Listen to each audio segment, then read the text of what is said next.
Último miércoles del mes y ya el domingo estamos en el mes número 6. Y de hecho, mañana la gobernadora da su anuncio, su mensaje de estado, y no importa cuándo lo dé, si es febrero, marzo, abril, mayo, lo importante es el balance del trabajo al cabo de 6 meses y el balance de lo que salga de la legislatura esos 6 meses. Hoy es un día donde hay prácticamente un orgasmo colectivo en el PNP y los electores de ese partido respiran hondo porque la gobernadora, en el juego de pie extraordinario que tiene, logró virar en cierto sentido la picada que tiene. Yo no tengo la menor duda que la gobernadora tiene sus encuestas y su estado mayor tiene que haber estado preocupado con el giro que dio durante los últimos meses. Decir que estos no han sido meses difíciles o negar que hay guerra en el PNP es un chiste que se cuenta solo. ¿Por qué? Porque el país completo sabe que han sido meses difíciles. ¿Ha sido infructuoso? No, absolutamente no. Como parte de la cobertura que yo les he venido dando aquí todos los días, generalmente yo les leo las noticias positivas del día, lo que ha hecho el gobierno, noticias que han sido a su vez acaparadas y opacadas por las controversias. De manera que no es que no se ha hecho nada, es que sencillamente los errores cometidos por la propia Fortaleza los han metido en un hoyo que ningún gobernador había tenido. Pero ningún otro gobernador, con excepción de tal vez Carlos Romero Barceló y Pedro Rosselló, tiene el juego de pie de la gobernadora. Y ayer analizábamos los nombramientos de Estado y de Justicia de dos mujeres de rompe y rasga,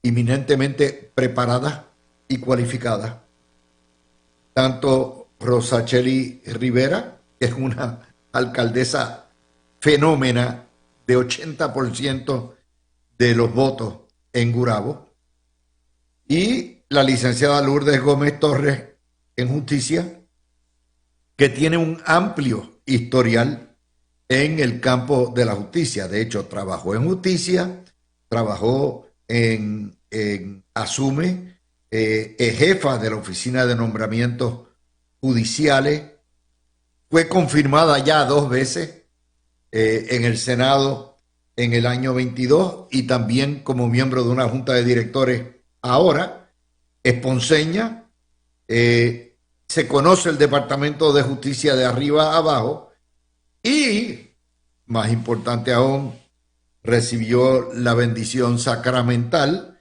del presidente del Senado, al igual que Rosacheli Rivera. 2 nombramientos que no hay por dónde cogerlos, salvo que salga alguna cucaracha en el proceso, y donde ya ustedes escucharon al presidente del Senado, con Carmen Jovet, decir que los va a aprobar ipsofácticamente. Eso mata el issue de los nombramientos. De hecho, hoy el Senado está considerando y va a aprobar 10 nominaciones más de jueces y fiscales junto a los 17 que le aprobaron el lunes. Van 27 que envió la Fortaleza. Estamos hablando de 27 nombramientos adicionales. Hoy también se nombró a la secretaria interina del Trabajo como secretaria en propiedad, y ya también Tomás Rivera Schatz le dio la bendición. Claro, tiene que pasar por el proceso formal, erradicación de los documentos y evaluación. Pero nuevamente eso termina un capítulo que nunca debió de haberse dado y que es un capítulo nuevamente autoinfligido, un daño autoinfligido. Esta vez se tuvo más cuidado.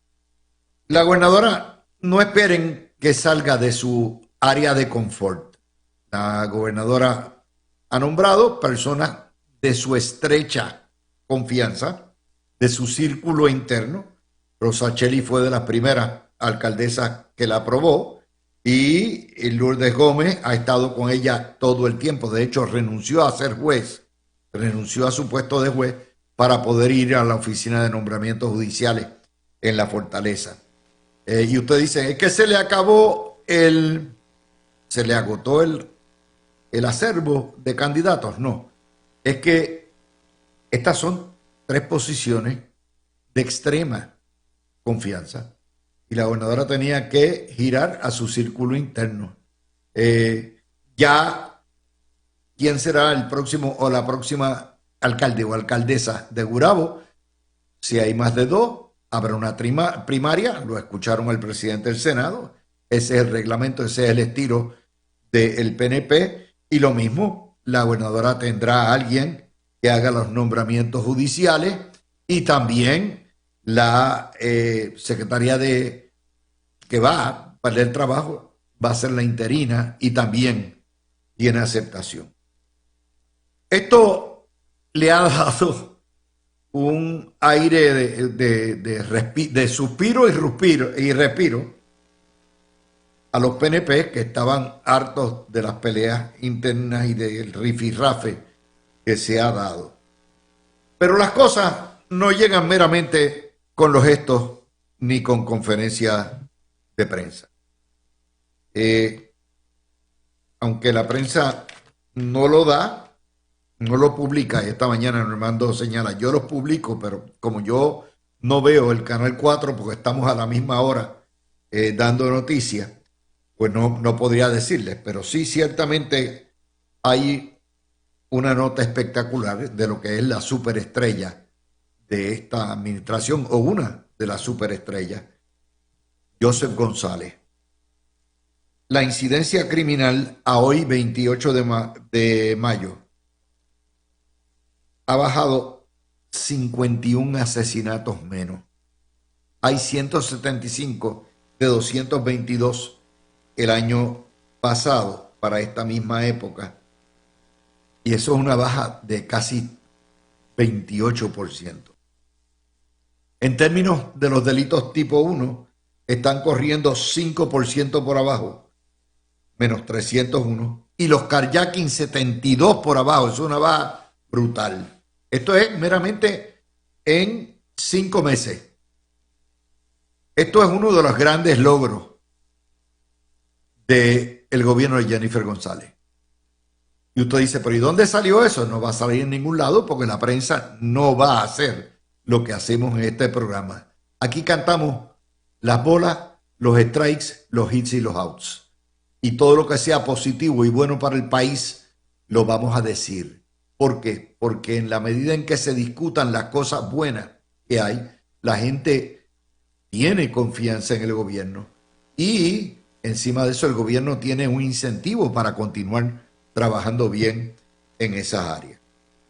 Otra nota positiva que sale hoy es el San Juan Cruise Port, que es la privatizadora de los muelles de crucero, terminó la construcción del dique de atraque de megacruceros, que es el muelle número 3. Ustedes se recuerdan que vino un barco de estos gigantes y le metió durísimo y desbarató lo que era el dique y tuvieron que rehacerlo, demolerlo y rehacerlo completamente.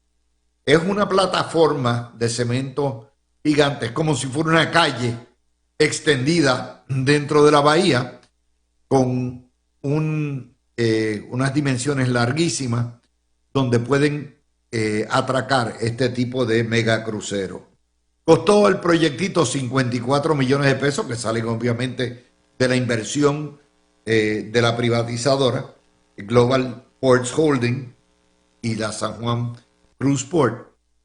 Y tan pronto la Guardia Costanera le dé el visto bueno y coteje la obra en términos de seguridad, entonces ya pronto, este verano esperamos, los cruceros, los megacruceros puedan volver y regresar a la Bahía de San Juan. Un aparato de esos puede tener entre tripulación y lo que son los pasajeros cerca de 7,000, 8,000 personas o visitantes. Por lo tanto, es importante y esa es una nota también positiva. Otra de las noticias que surgen hoy y la sacó Carmen Jovet ahora en la entrevista con el presidente del Senado, el proyecto de Cheito Hernández de los todoterrenos, que va a venir también, me imagino, con el insumo de la administración, particularmente este comité de los todoterrenos, va a ser considerado seriamente, probablemente sufra enmienda, según vaya la marcha. Ya la Cámara lo aprobó, el Senado lo va a considerar y dijo Tomás Rivera Schatz que va a aprobarlo siempre y cuando garantice la seguridad de los conductores en la carretera, de los peatones y el orden, y particularmente proteja a la policía. Eso es otra noticia también de relieve. Una noticia que vamos a estar siguiendo porque este debate va a continuar.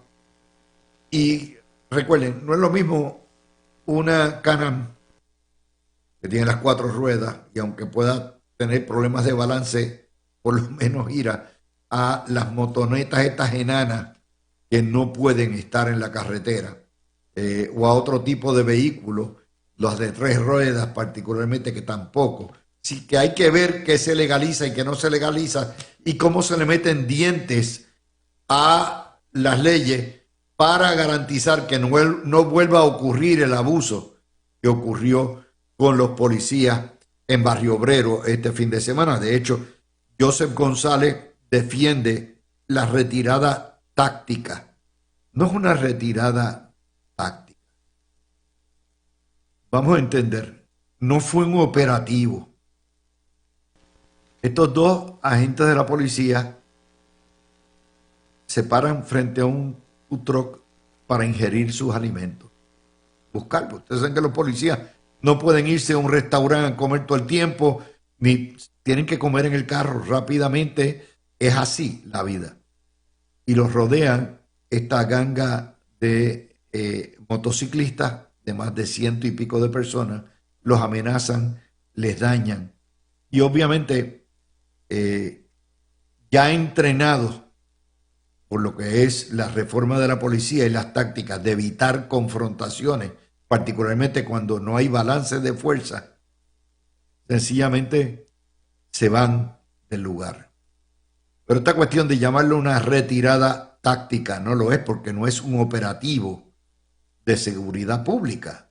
Al contrario, es un asalto prácticamente que le hicieron a los guardias, donde estaban, como dicen, outgunned and outnumbered, fácilmente 50 o 60 por cada uno. Pero, siendo Puerto Rico como es, empezaron a criticar a los policías, a demonizarlos y a burlarse de ellos. Y obviamente Joseph González, que es siempre y ha sido un gendarme toda la vida, un oficial de seguridad, se siente indignado, como nos sentimos indignados cualquier insulto a nuestros policías, particularmente un abuso como este. Así que el que eche para adelante el proyecto, como debe ser, con vistas públicas, con participación de todo el mundo, con las recomendaciones que haga el Ejecutivo, esto es una buena noticia. Y yo espero que ya eso quite el tema por un rato. Lo importante aquí no es solamente lo que se legalice en términos de vehículos de motor, sino obviamente que no vuelva, que de alguna manera existan dientes para controlar lo que es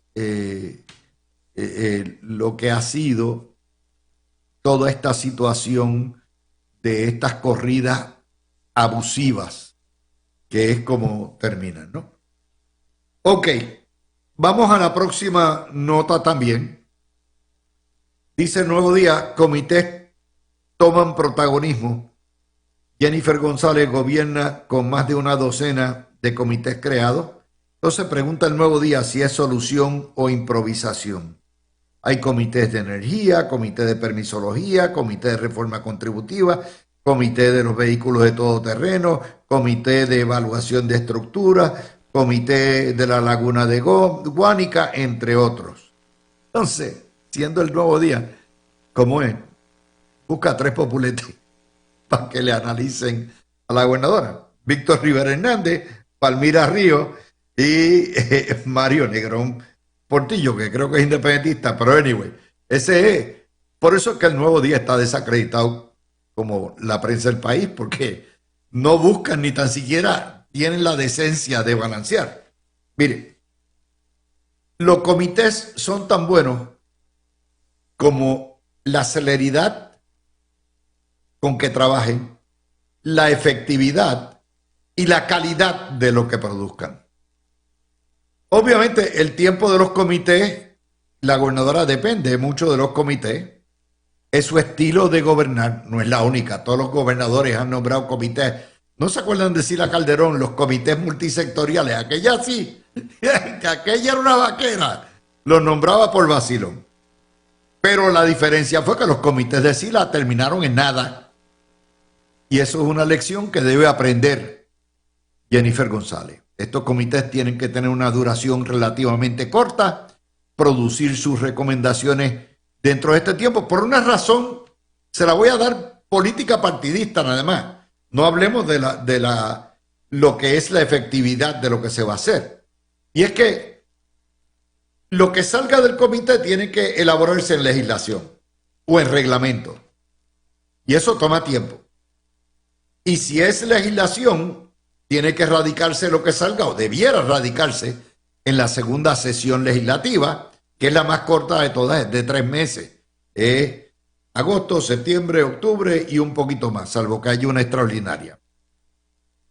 ¿Qué pasa? Cuando salga la morcilla al final del año, no es hasta el año que viene, el año 26, que empieza a ponerse en vigor las recomendaciones.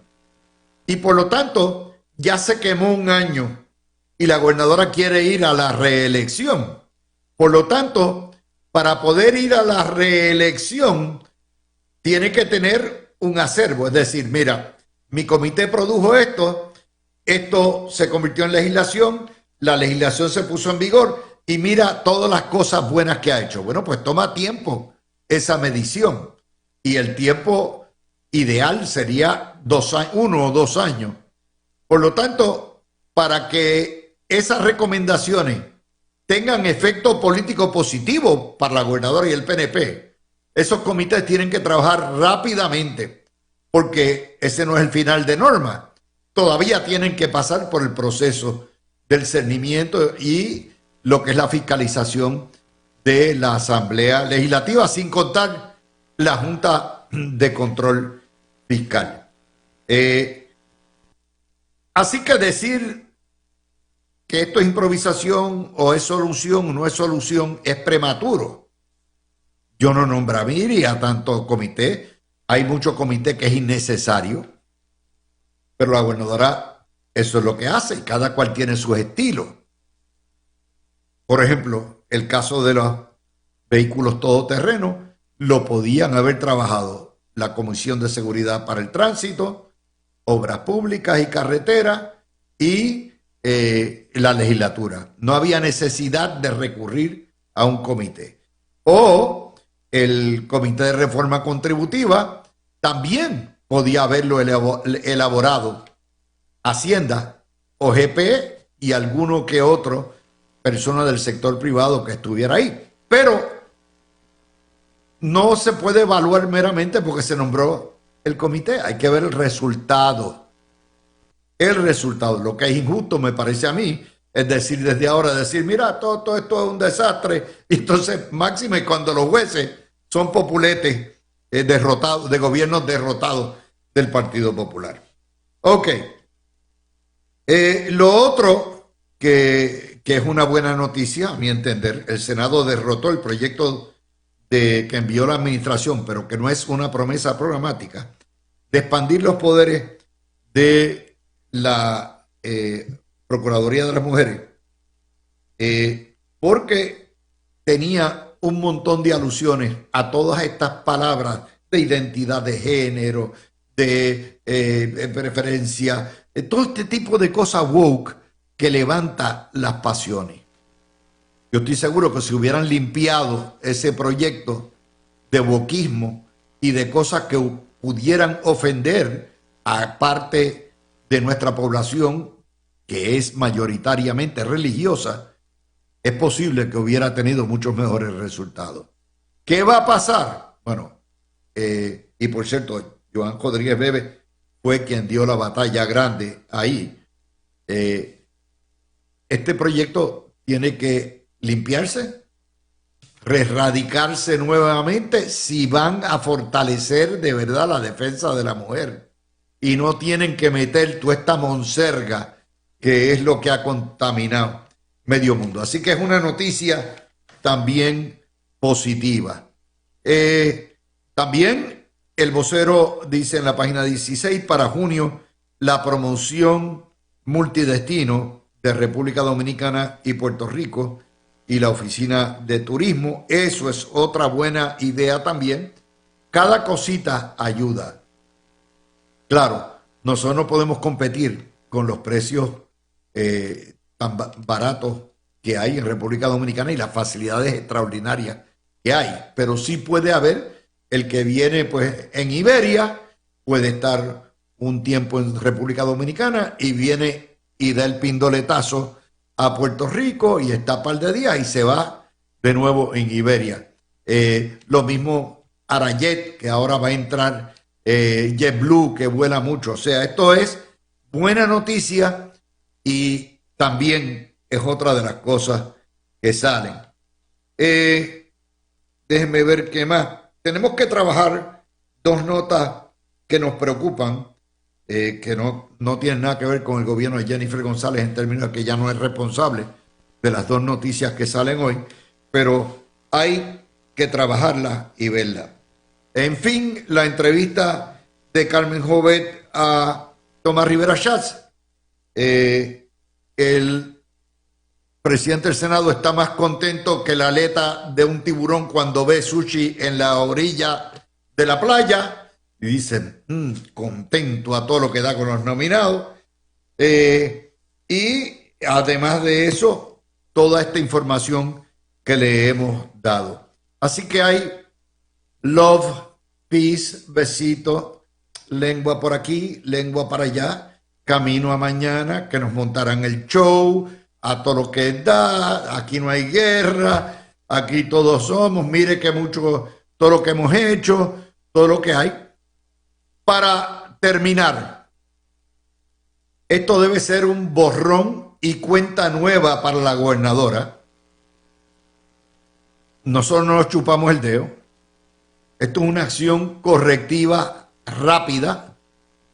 La gobernadora sabe que tiene daño político y tiene que ajustar ciertas cosas, particularmente las relaciones con su partido y con el Senado.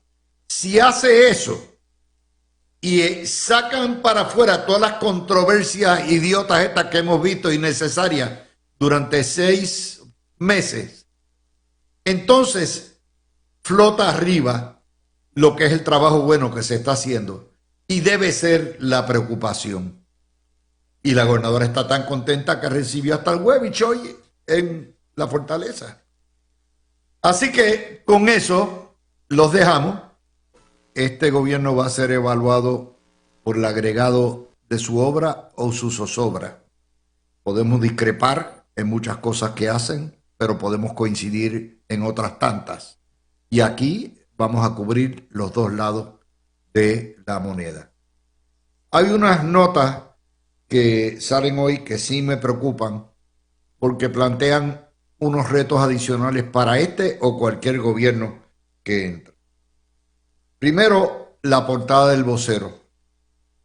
Con atrasos y deudas acumuladas, más de la mitad de las cuentas de pensiones alimentarias para niños en Asume.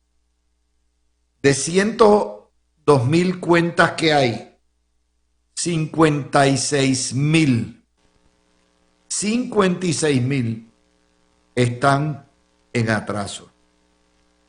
Esos son padres que por X o Y razón no pueden satisfacer las necesidades de sus niños, ya sea porque están desempleados, porque no ganan lo suficiente, porque la pensión muy alta, o como suele ocurrir en muchos casos, porque son unos bandidos irresponsables y no cuidan de sus hijos. Ahora que se nombró a la licenciada Lourdes Gómez Torres de Justicia, que ya tiene experiencia en Asume, esto es un asunto que yo estoy seguro que va a atraer la atención de la gobernadora, no solo y de la secretaria de Justicia, porque esto es vital. Si nuestros niños están mal, hay que atender ahora. Esto también puede ser un indicador de que la economía va desacelerando.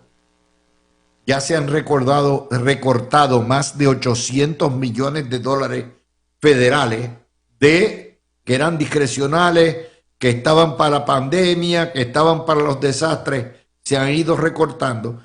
Y en la medida que vengan más recortes, más difícil pudiera hacerse la situación. Así que esta nota es importante y estoy seguro que habrá de atraer la atención del gobierno.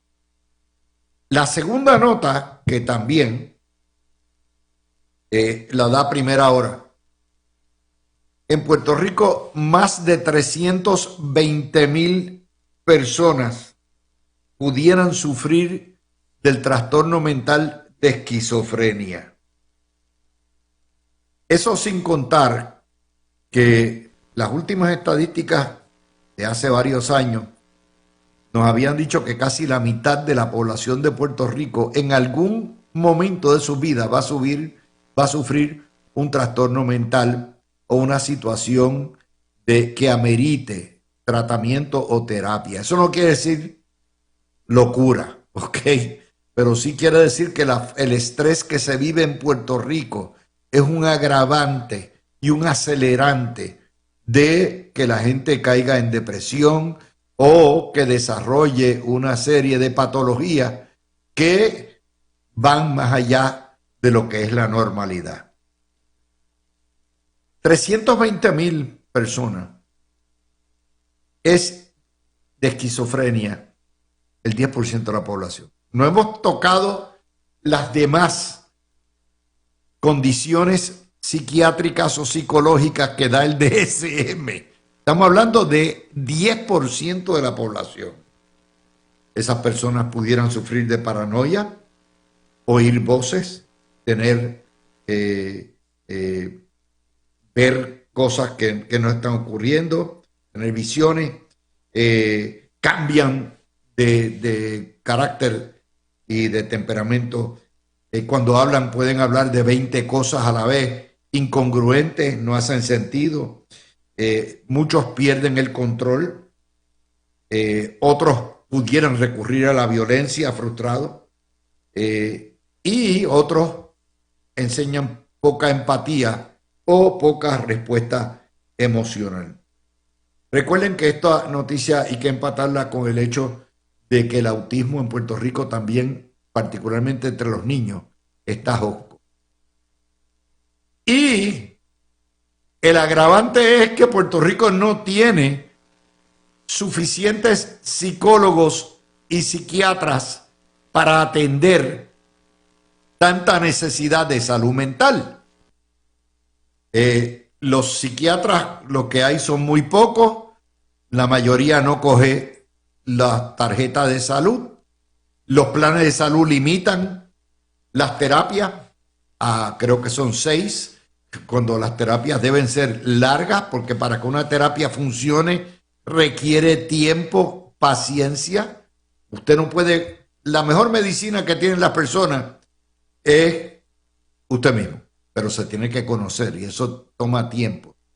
Y en ese contexto, las universidades, incluyendo la Universidad de Carlos Albizu, que es el centro mayor de psicólogos en Puerto Rico, no pueden producir tantos profesionales para atender las necesidades.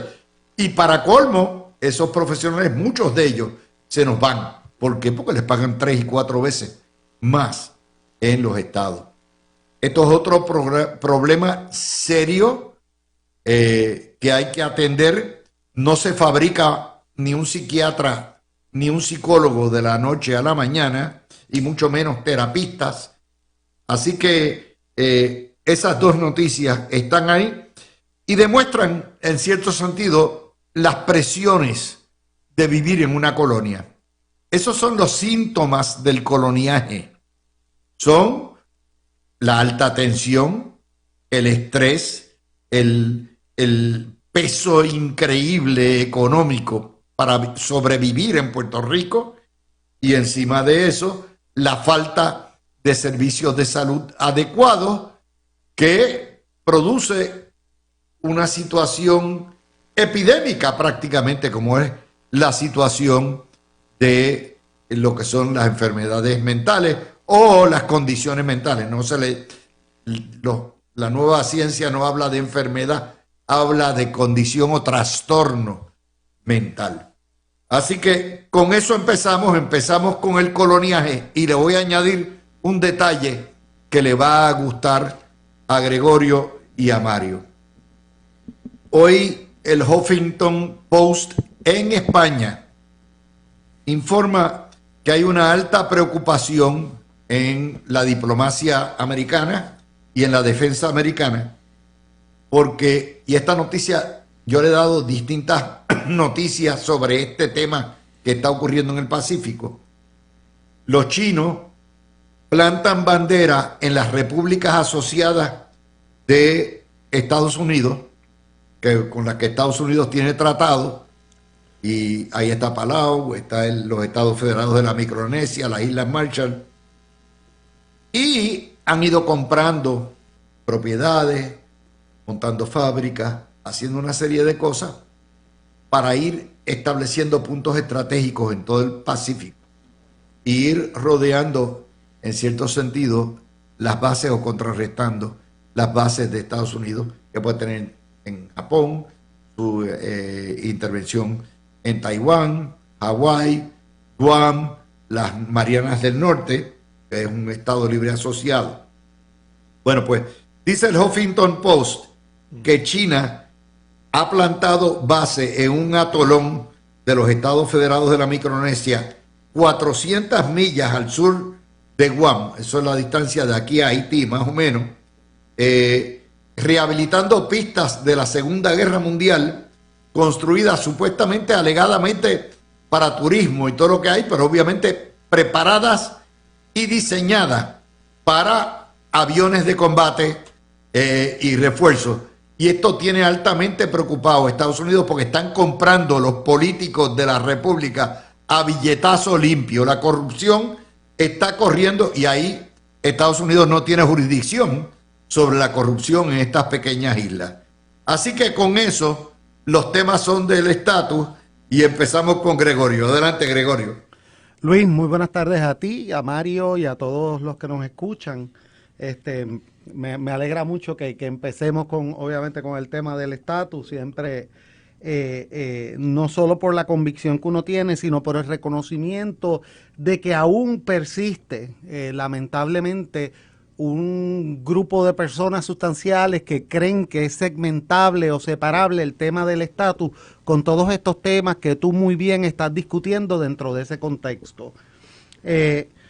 Yo creo que para que aquellos que tengan duda y que no se quieran dejar llevar nada más por la opinión de uno, tengan un contexto.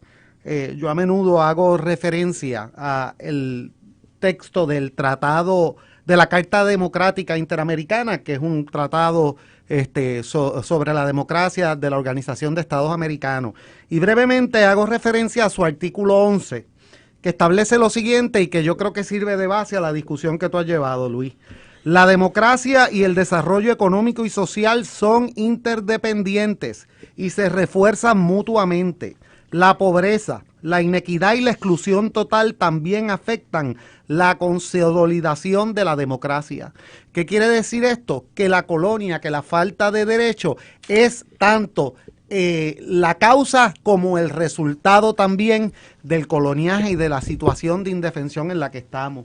Yo creo que a menudo queremos, porque así nos han precondicionado los mismos colonialistas a limitar todo, a que el estatus solo afecta a algunos negocios, es una cuestión de chavo o una cuestión que se ejerce cada cierto tiempo.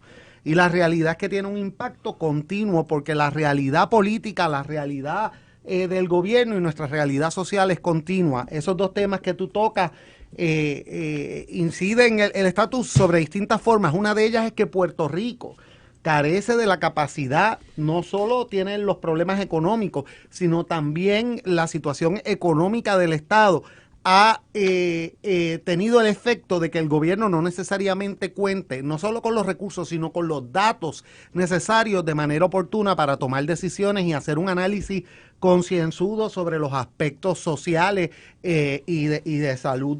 En cuanto al segundo tema, más importante aún, yo creo que en este sentido el gobierno de Estados Unidos, lo hemos reseñado aquí,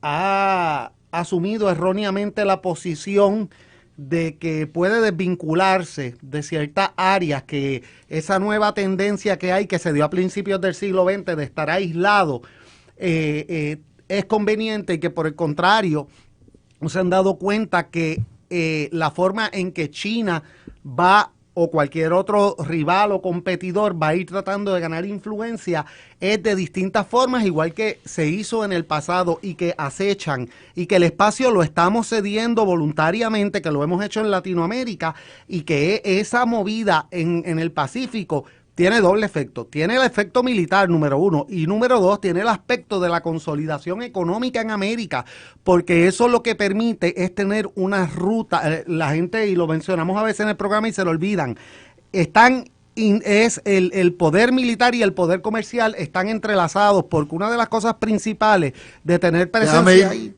es permitir el comercio de manera libre y sin interrupción y hoy sin con barrera. Mario, sí, porque tengo una entrevista ya mismito, así que Mario, adelante. De hecho, Mario, tú recordarás, China ya le puso el ojo a Puerto Rico. Estuvieron aquí mirando propiedades, hubo una conferencia que hizo el gobierno de Ricardo Rosselló cuando había la campaña de distensión, ustedes recordarán, con China, donde era sencillamente tratar de traer negocios chinos a territorio americano, y ellos hasta se interesaron en Rupert Rhodes, ustedes recordarán. Mario. Ok, esta isla donde China, esta isla donde China va, Es un atolón. sí, es un atolón, queda más lejos de los Estados Unidos que de China. Y yo no sé si hay una preocupación. En realidad eso no sería una amenaza para los Estados Unidos, pero, o sea, una amenaza a la seguridad nacional de los Estados Unidos. Pero lo que sí preocupa es la agresividad de China, de esas expansiones militares que está haciendo, al igual que las económicas.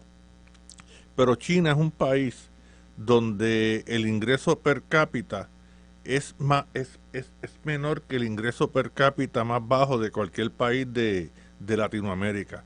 Ahí la riqueza está en el gobierno, que es el que está haciendo las expansiones y las inversiones en distintos lugares del mundo. Es una economía que se prevé que en los próximos años entre en una desaceleración.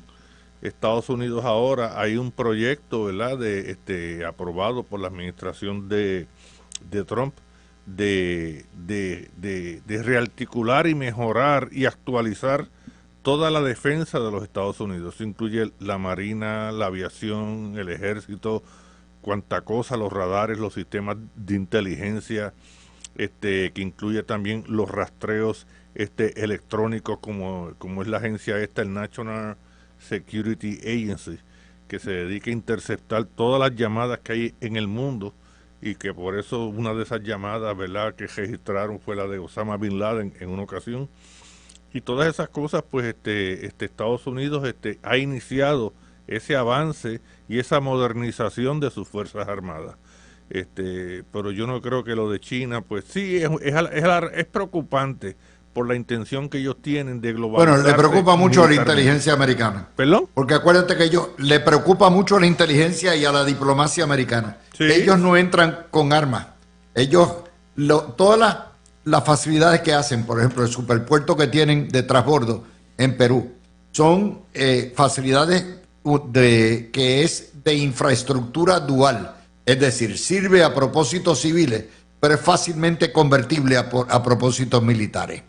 Por ejemplo, una pista bien montada, larga, te da para bombarderos, para cazas, para ese tipo. Y lo mismo un dragado de bahías, todo ese tipo de cosas. Pero como quiera, vamos a dejarlo ahí porque tengo una entrevista y regresamos con el tema del Kumbaya y el momento de The Age of Aquarius en el PNP.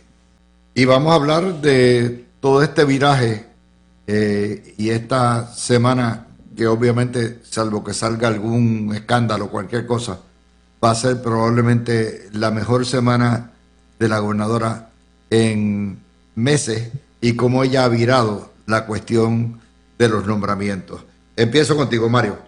Sí, yo creo que los nombramientos de la alcaldesa de Gurabo, Rosacheli, y de la secretaria de Justicia y la licenciada Lourdes Gómez, pues yo creo que han sido dos nombramientos excelentes que recibieron una reacción bien positiva del presidente del Senado, Tomás Rivera Chats.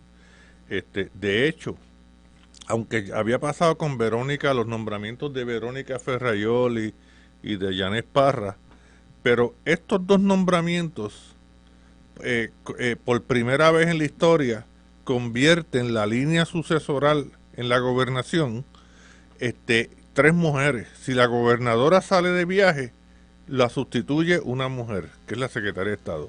Si ambas salen de viaje, la sustituye otra mujer, que es la secretaria de Justicia.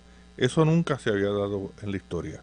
Y además son personas que vienen de abajo, especialmente la secretaria de Estado, la todavía alcaldesa de Gurabo.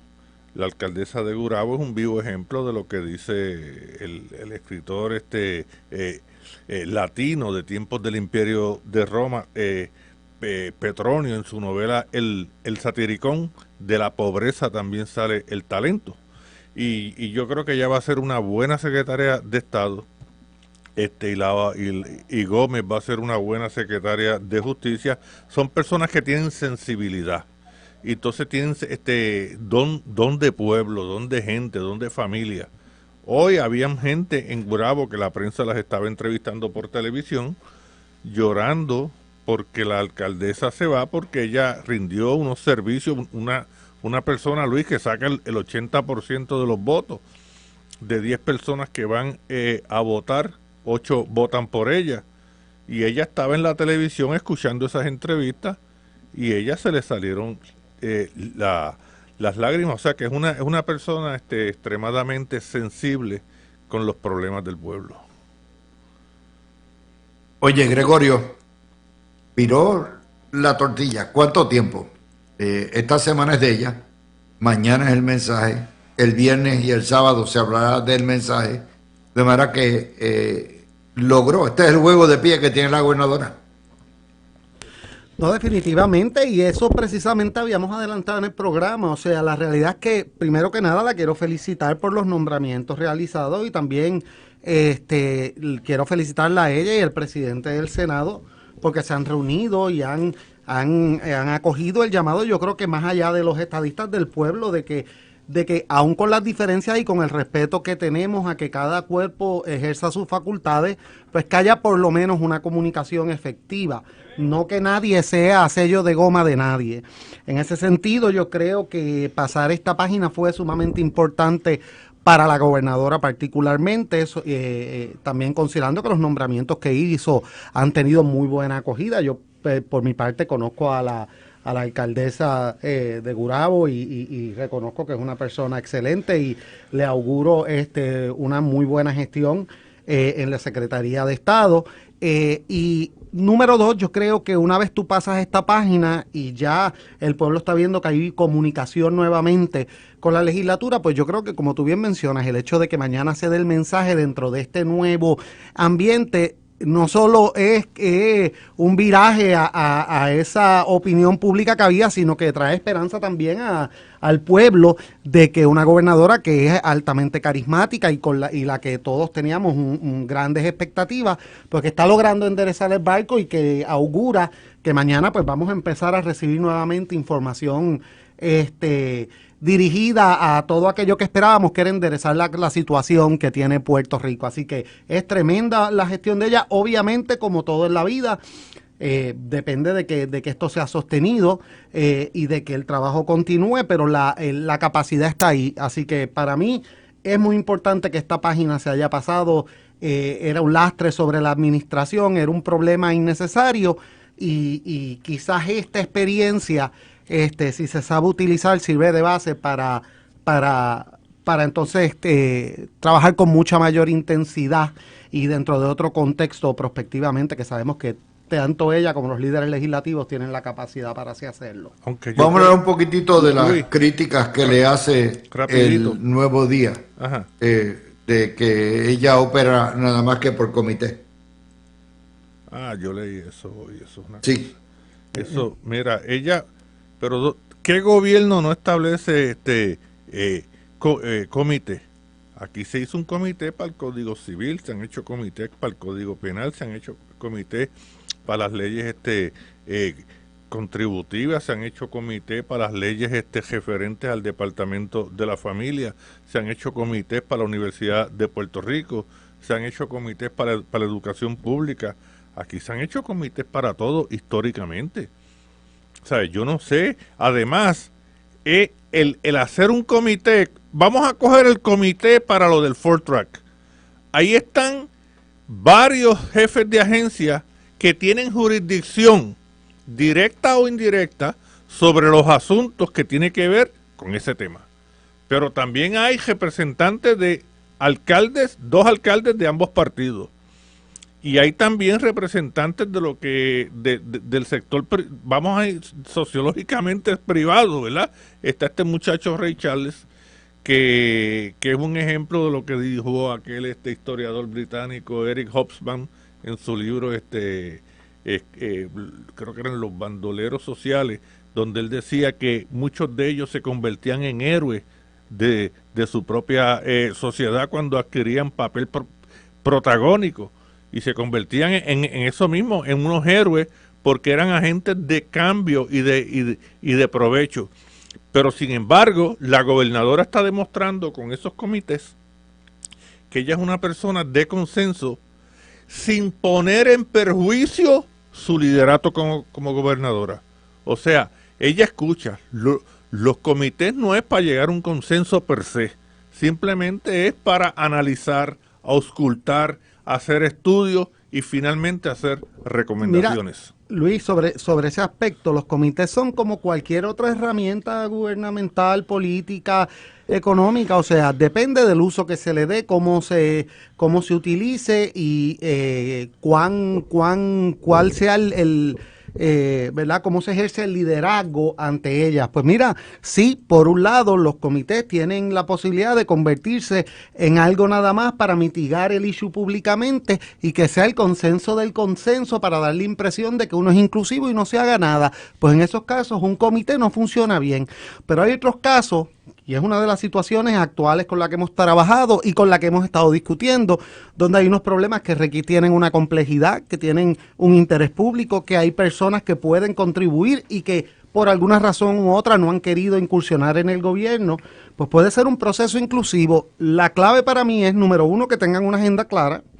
Número dos, que haya un camino adecuado, un diagrama de flujo, ¿verdad?, del procedimiento que se tenga que llevar, y que aquellas entidades que están obligadas a implementar en su momento aquellas recomendaciones que la gobernadora quiera acoger estén incluidas, y que no utilicen esto como excusa para no participar, porque siempre también está el riesgo de a lo mejor un jefe de agencia en particular, y estoy hablando hipotéticamente, que diga, bueno, pues de eso se está encargando el comité allá, pues yo no tengo nada que ver eso, y cuando baje la decisión, sí, pero es que yo no estoy de acuerdo. En la medida en que todos participen efectivamente y la gobernadora ejerza el liderazgo que sabemos que tiene y que requiera resultados y que el tiempo sea adecuado, es una herramienta excelente. Criticar la herramienta per se es una crítica vacía y es una crítica política exclusivamente, porque en otras ocasiones, y los comités llevan, como dice Mario y como bien tú mencionas, históricamente se han utilizado. En otras veces,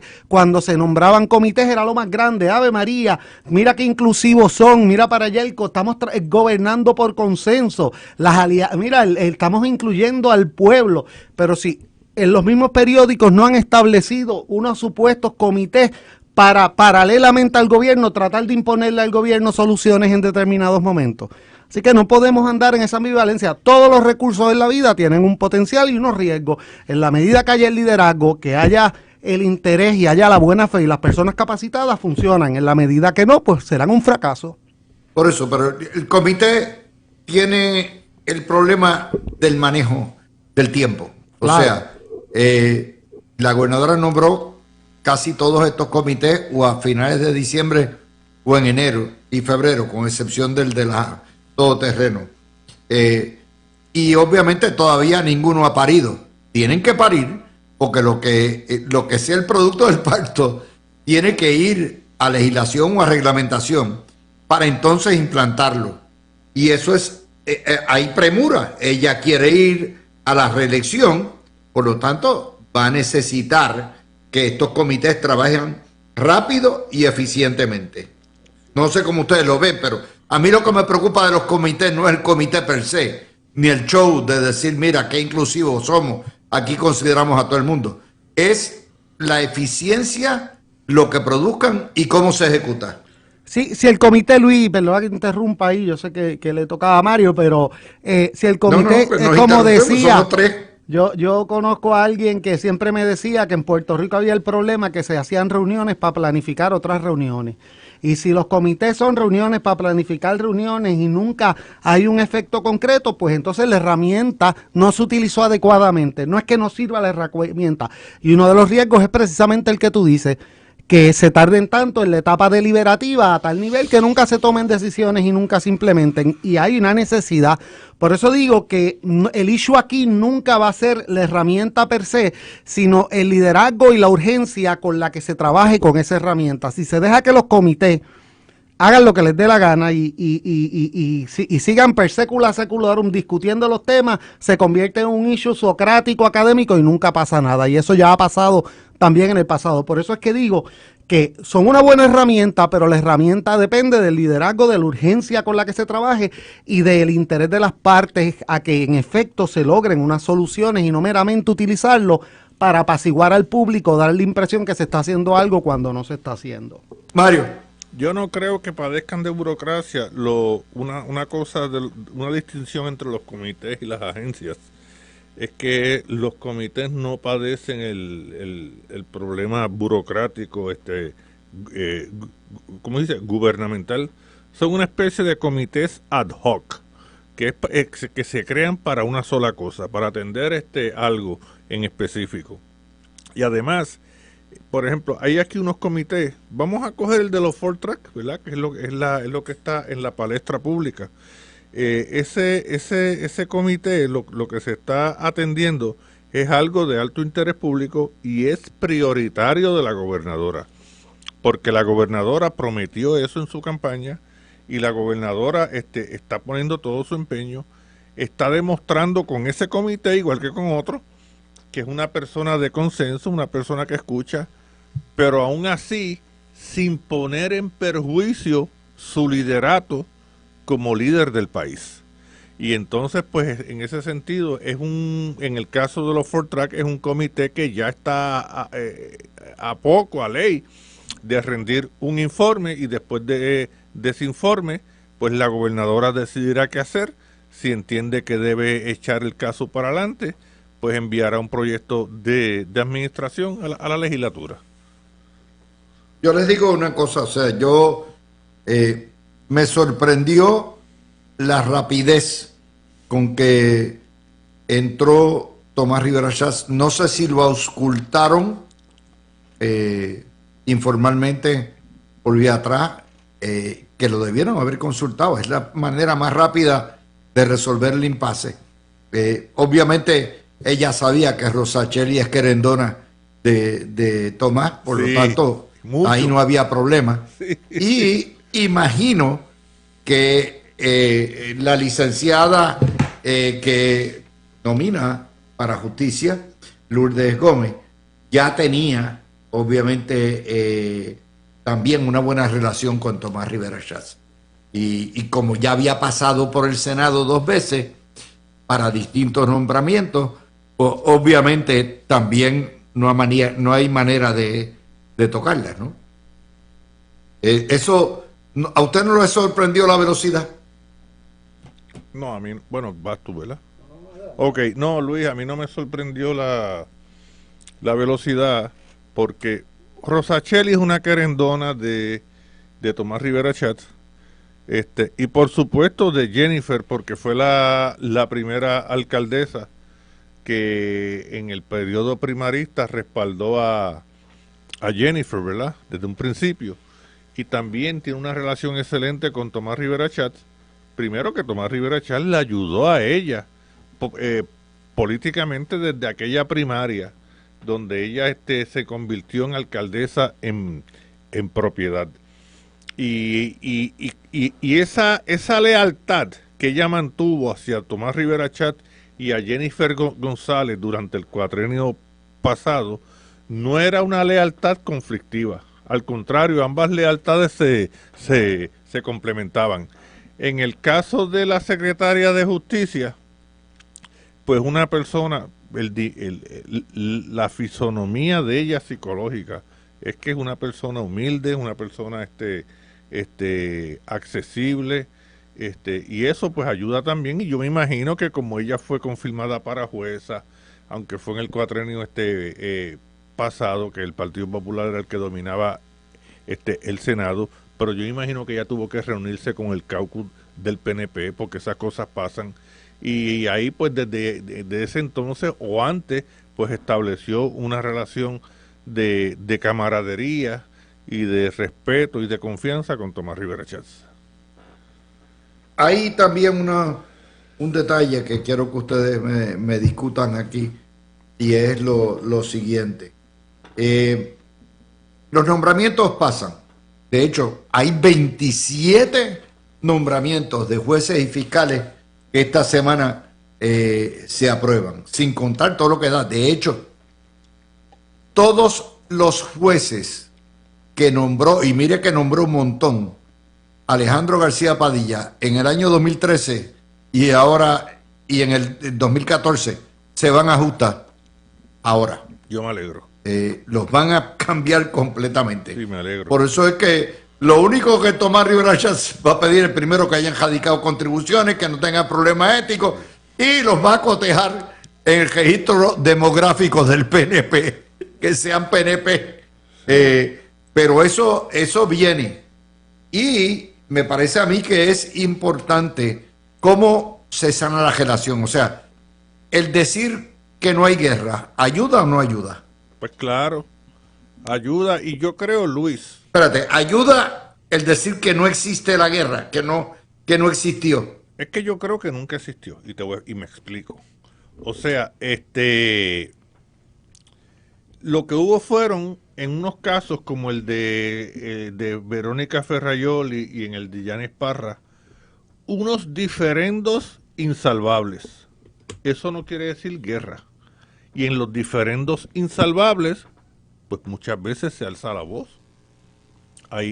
la persona o ambas personas se encolerizan, pero después las aguas llegan a su nivel. O sea, eso no es una guerra. Es como si un matrimonio, pues ahí tienen un diferendo insalvable, pero eso no quiere decir un antagonismo fuerte. Yo no vi aquí antagonismo porque Tomás Rivera Chat en ningún momento está, o sea, no hay una amenaza de Tomás Rivera Chat de aspirar a la gobernación. Al contrario, Tomás Rivera Chat está demostrando que desde la década del 90 para acá el PNP es un partido con dos líderes fuertes sin que eso incida en la esencia y unidad del PNP. Yo lo que creo es que en el caso de Yanes Parra y de Verónica Ferraioli, lo que hubo fueron unos diferendos insalvables, pero no antagonismo. Gregorio. Pues mira, yo creo, yo puedo estar de acuerdo en el resultado a largo plazo. Yo creo que las diferencias que hubo fueron profundas, fueron enfáticas, pero yo creo que hay un aspecto importante y esto yo creo que de todas maneras, ¿verdad? Mi expectativa es que de esto salgan fortalecidos, haya un mejor entendimiento. Pero obviamente eso se demostrará en la marcha. Yo no lo puedo asumir necesariamente. Yo creo que sí que hay la capacidad que cada cual ya estableció sus márgenes de actuación y cuáles son las prerrogativas y cuándo van a ceder y cuándo no van a ceder, con las implicaciones que eso lleva. Yo tengo la expectativa de que se minimicen estos casos y que cada cual, en reconocimiento de eso, proceda dentro de un margen de negociación y un margen de conversación. Negar que lo que hubo fue serio, pues yo creo que sí, que fue serio, pero no insalvable, como dijimos anteriormente. Y es algo que... No es por negarlo, o sea, lo que estoy diciendo es, les voy a poner esto de otra manera. Vamos a olvidarnos de la palabra guerra. Este proceso le hizo daño. Contéstenme eso. ¿Cuál proceso? Todo este proceso de todas estas trifulcas sobre nombramientos y todo eso. Sí, hizo daño. Es que esto lleva 3 meses, sí, más o menos. Sí, y la guerra de los cabilderos, todo esto. En eso o sea, yo estoy de acuerdo contigo, pero no es un daño irreparable. Por ejemplo, mucha gente pues no le gustó que el poder se concentrara pues en dos personas, como fue el caso de Verónica Ferraioli, una persona que conozco que es extremadamente amable, y en el caso de Domenech, que es una persona bien trabajadora, pero había gente como que resentía eso. Entonces, pues ahí se dio, como eso duró varias semanas, ese asunto duró varias semanas, pues eso se convirtió en una atracción mediática tremenda. Pero ya eso pasó y ahora con estos dos nombramientos, que son dos nombramientos excelentes, pues entonces todo eso desaparece. Francisco Dómez seguirá en la Secretaría de la Gobernación y Verónica Ferraioli seguirá administrando el distrito de convenciones. Pero Luis, bien breve, esos nombramientos de esos jueces que nombró García Padilla, que ahora terminan, o sea, finalizan sus términos, yo me alegro y que no los renominen jamás y nunca, porque esos son nombramientos que García Padilla hizo de jueces prodelincuentes, muchos de esos jueces pro defensa. Yo fui víctima de carjacking una vez.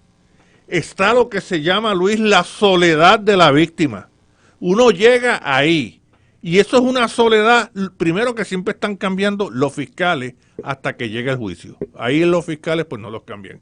Pero si tú vas como una víctima, en el caso mío de carjacking, y tú sabes, y te encuentras, bueno, es que son cosas, pero hay casos de jueces que no les importa la víctima, o sea, ellos, en el caso mío, si yo me hubiera encontrado con un juez así, pues prodelincuente, pues la soledad es superlativa.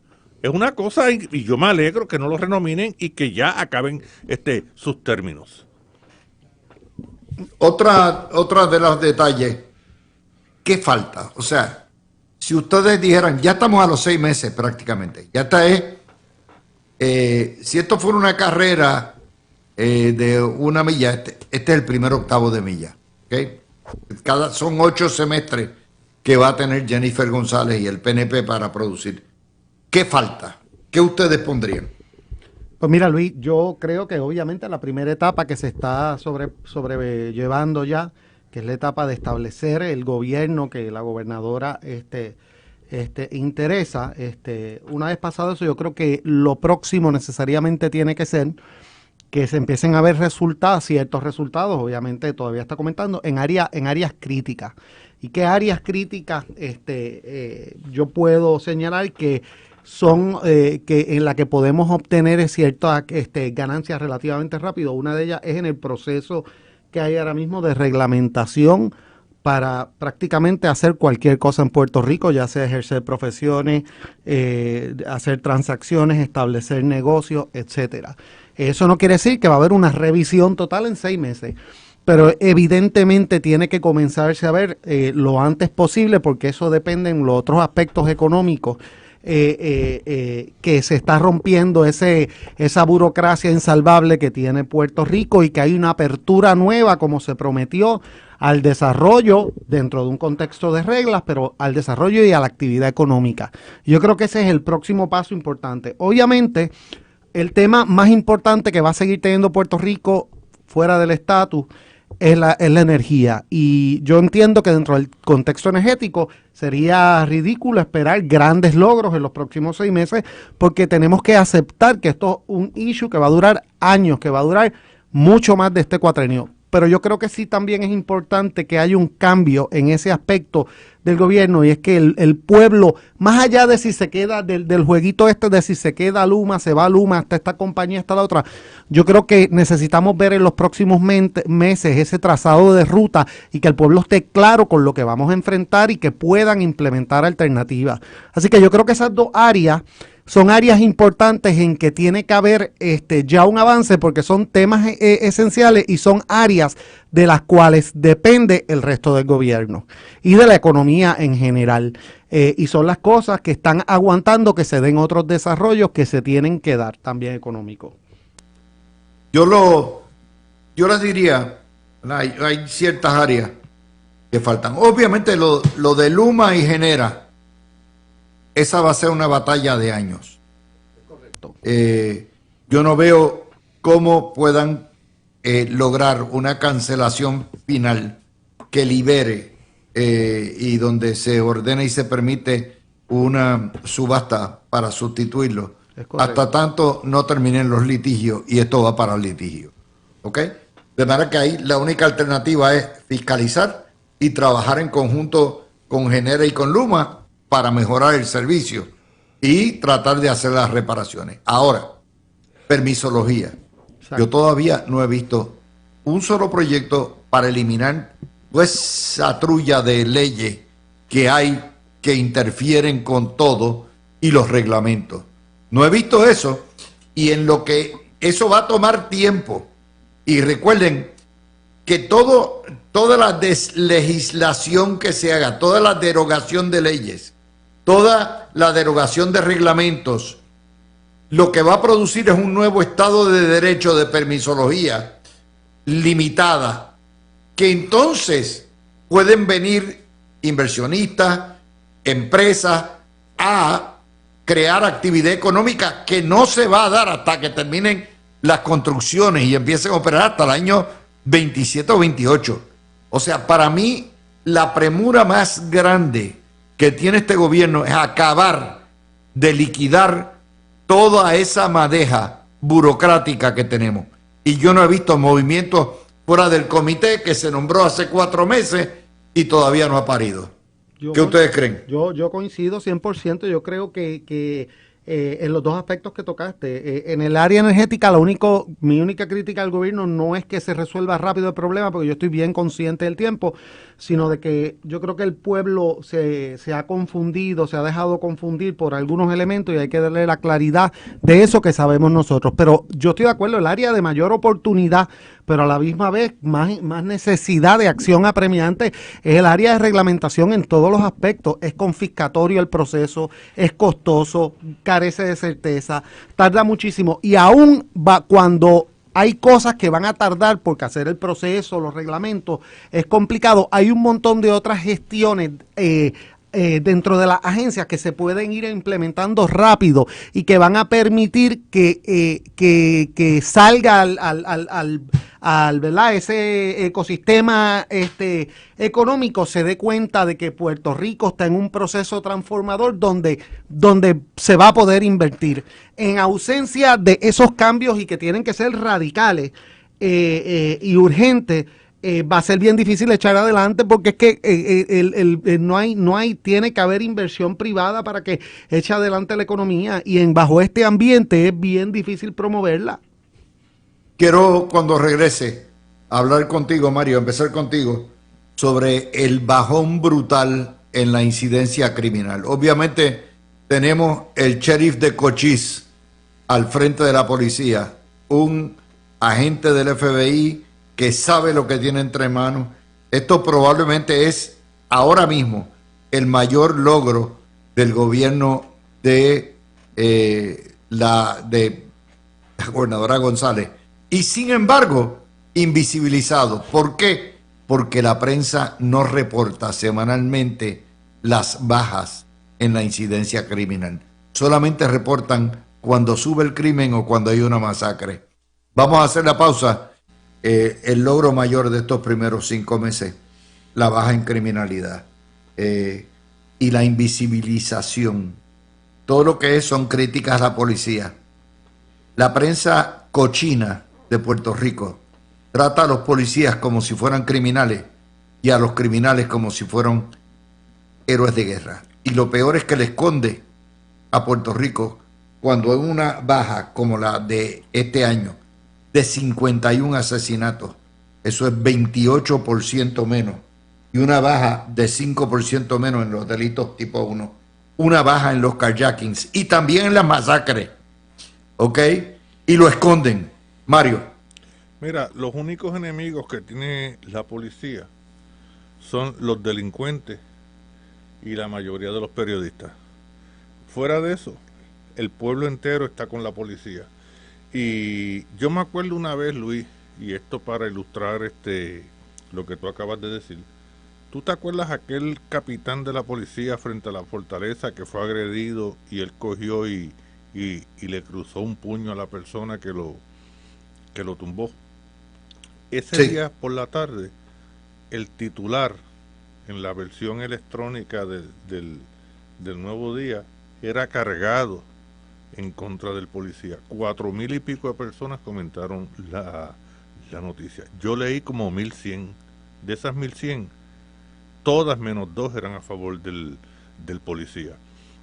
El pueblo está con la policía. Y lo que se ha dado en los últimos meses, primero que tenemos en la superintendencia de la policía como jefe de la policía, es a un exagente o agente del FBI, que Luis, él fue el que dirigió directamente la operación contra Ángelo Millones, que llevó al arresto y la convicción de Ángelo Millones, como también a otros delincuentes y narcotraficantes que han sido procesados criminalmente en el Tribunal Federal.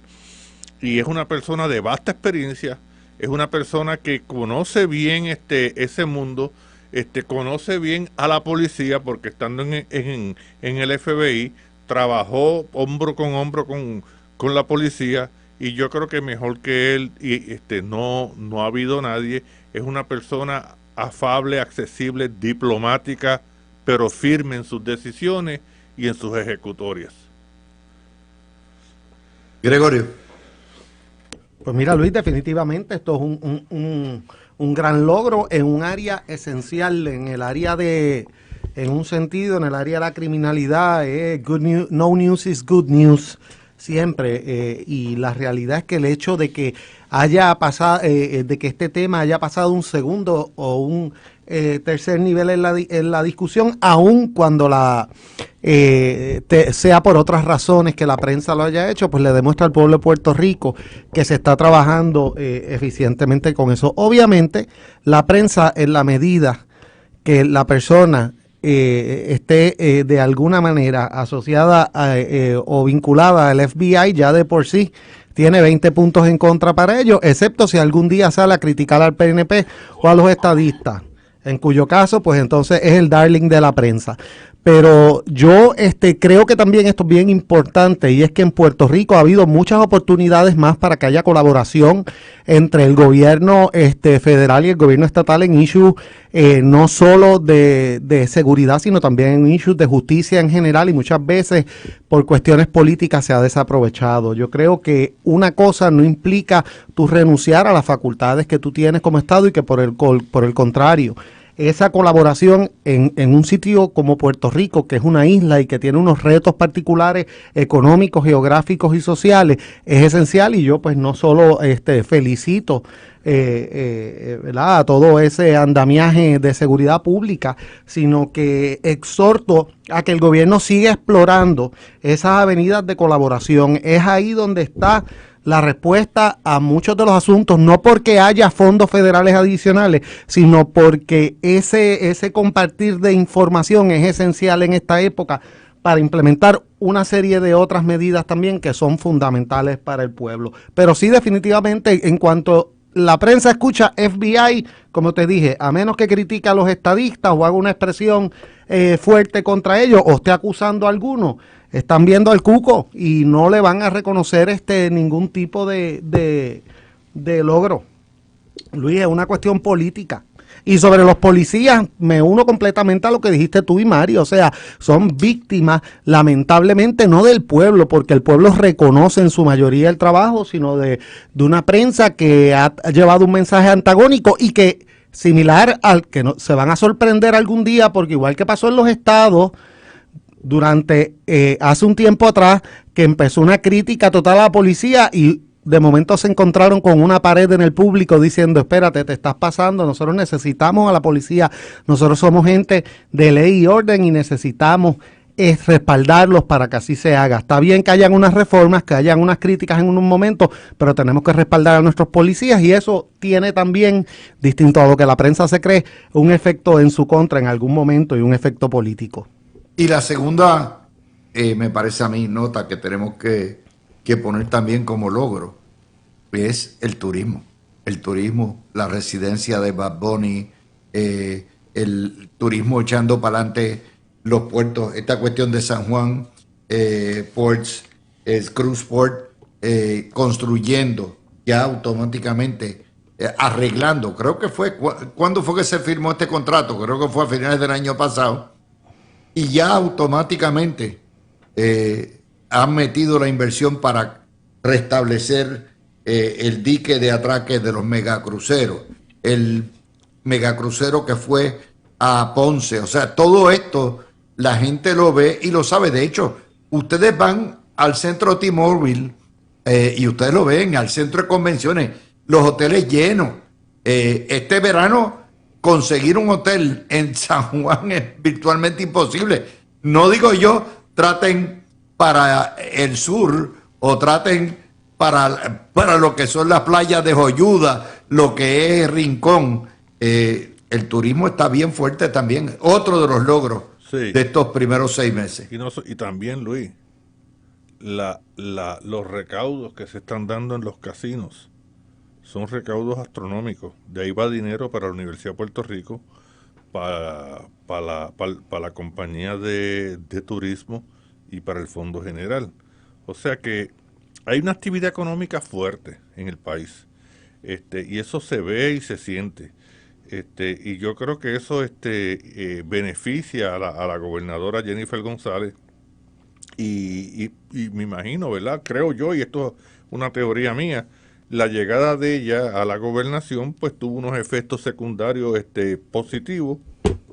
Esto fue lo que se dio, el diferendo grande con 2 o 3 de los nombramientos, pues fue una especie de distracción que sí tiene su costo político, pero no es un costo irreparable. Es un costo que ya a partir de hoy, o de ayer, perdón, con estos dos nombramientos extraordinarios, como la secretaria de Estado y la de Justicia, ya pues entonces se pasó la página en el jadal mediático. Aquí lo que tiene que evitar es que no hayan escándalos. En la medida en que no hayan escándalos ni casos federales, ella endereza el barco. Hasta ahora ha sido un gobierno relativamente limpio, pero la cuestión de los cabilderos, eso todavía es un asterisco que tiene preocupado a la ciudadanía y que pudiera explotar si no lo saben manejar bien. En cuanto a Luma, ya eso es otra cosa.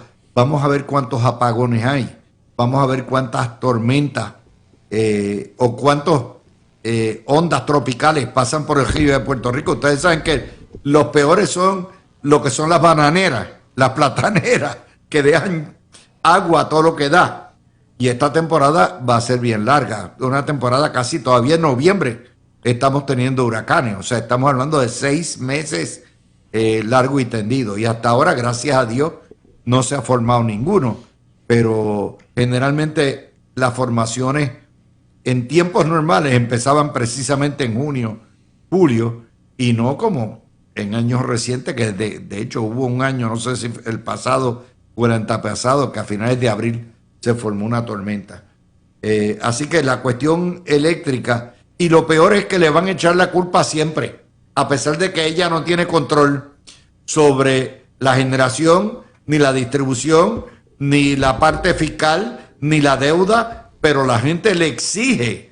¿Por qué? Porque obviamente ella asumió esa criatura cuando dijo que la iba a limpiar y la iba a mejorar.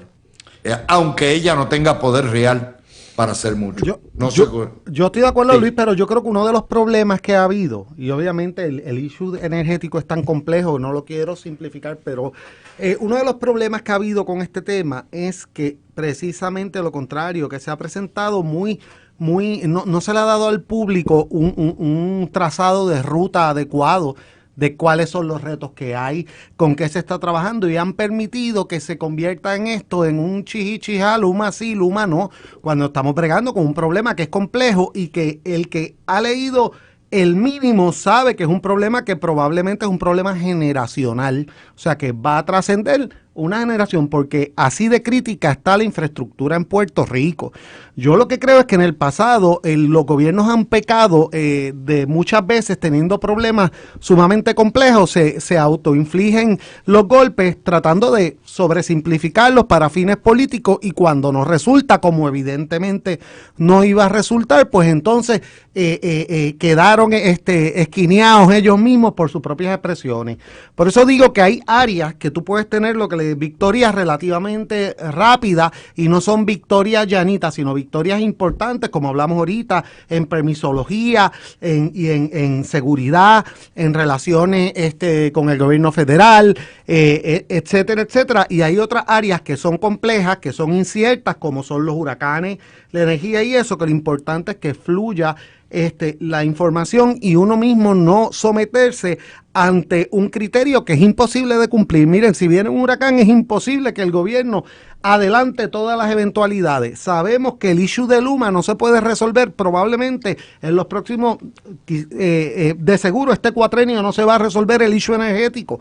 Pues yo creo que si la gente tiene un poquito más de conocimiento sobre los issues, tampoco es que vamos a hacer una tesis doctoral de todos y que todo el mundo lo lea todo, pero sí, yo creo que si la gente está un poquito más clara, le dan ese beneficio de la duda al gobierno. Yo creo que lamentablemente en el pasado se han tratado de esconder ciertas cosas que se sabían de buena fe en aras políticas y en aras también de quizás no exacerbar las emociones del pueblo, pero que a la larga no funcionan, porque todos sabemos que son problemas mucho más complejos. En la medida que eso se logre, yo creo que el gobierno va encaminado, y que con las lecciones de estos primeros 6 meses, que han habido logros, pero también ha habido, como siempre, algunos, ¿verdad? Algunos pasos erráticos, pues que esa experiencia ayude a atender esos issues que estamos hablando. El día que se atiendan, va a volver a tener el gobierno, como yo creo que tiene ahora mismo, o va a mantener ese beneficio de la duda de la mayoría del pueblo, porque obviamente nunca hay unanimidad en estos temas. Otra promesa que va a quedar incumplida, y esta yo lo sé, es la reforma contributiva.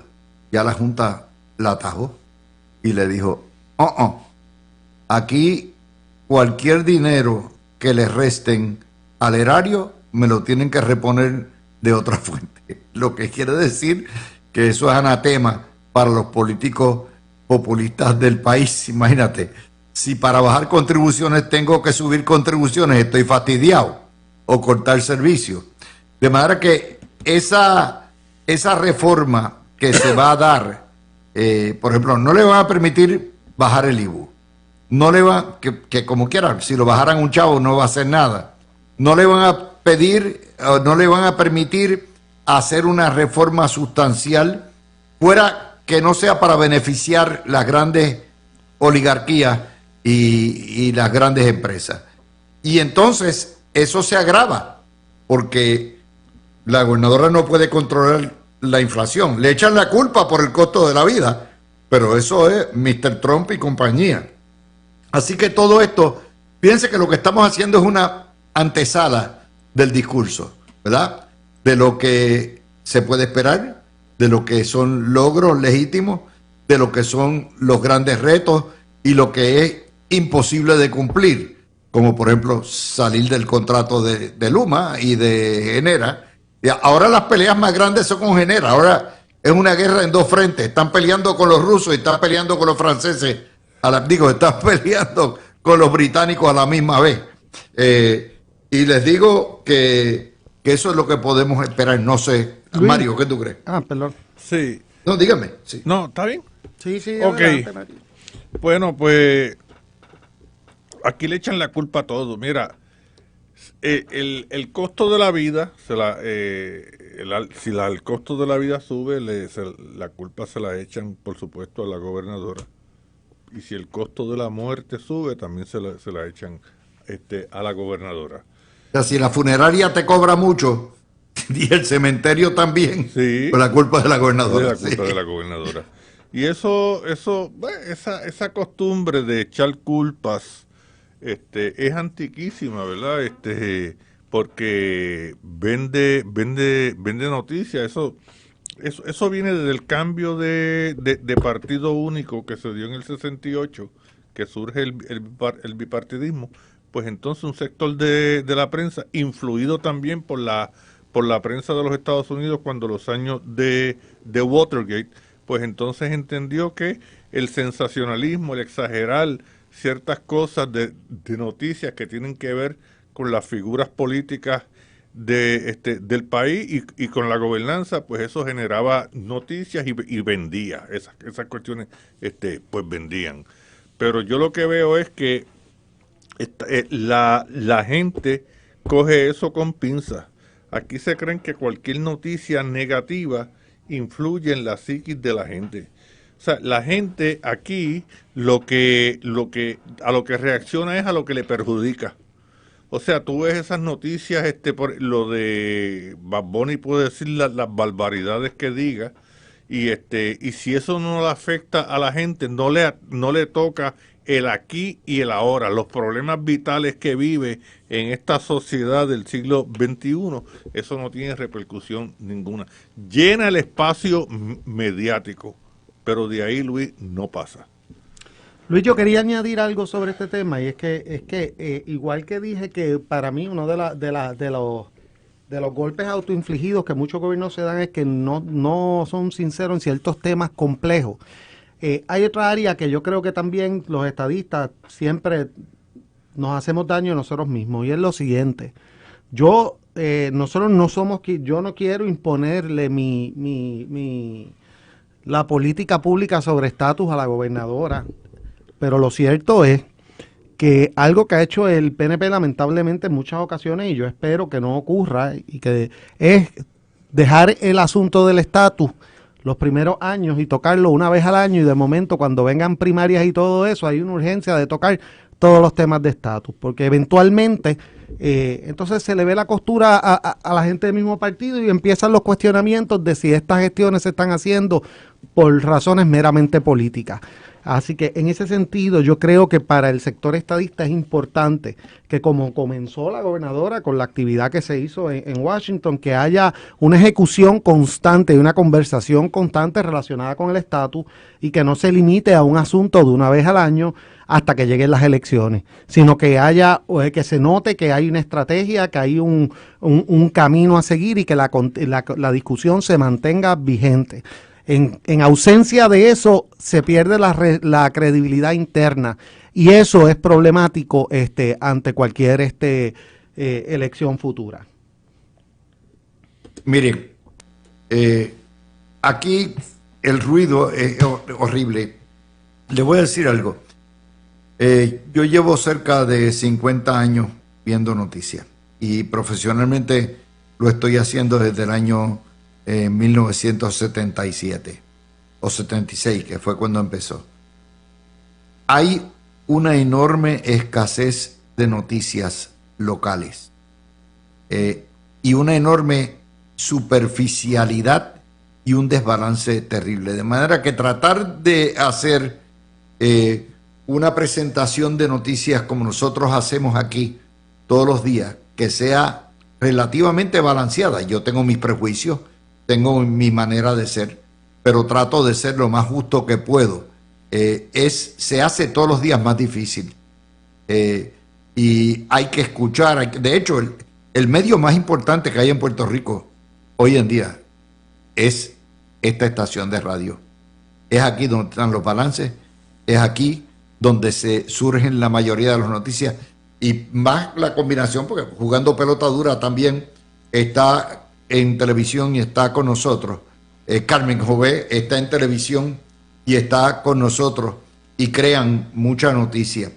Así que mucho más importante que lo que se está viendo, que lo que se lee en los periódicos, es lo que se oye por radio. Y no les digo los telediarios, esos están perdidos completamente. De manera que es un trabajo más difícil todos los días. Pero gracias a ustedes y a paneles como los de ustedes es que se puede hacer esto. Así que se los agradezco y de hecho gracias su a ti, contribución ha convertido este programa en el primero, Sí. en la tarde. Sí. Porque tratamos de hacerlo y de hecho mi línea editorial es estadista, pero no es necesariamente PNP. Exacto. Yo soy un animal ideológico, no partidista, y miro el mundo desde el punto de vista de lo que le conviene a mi ideal y lo que no le conviene a mi ideal. Y eso es una forma bien rara de ver. Los independentistas la ven así, viven y mueren por el ideal. Sí.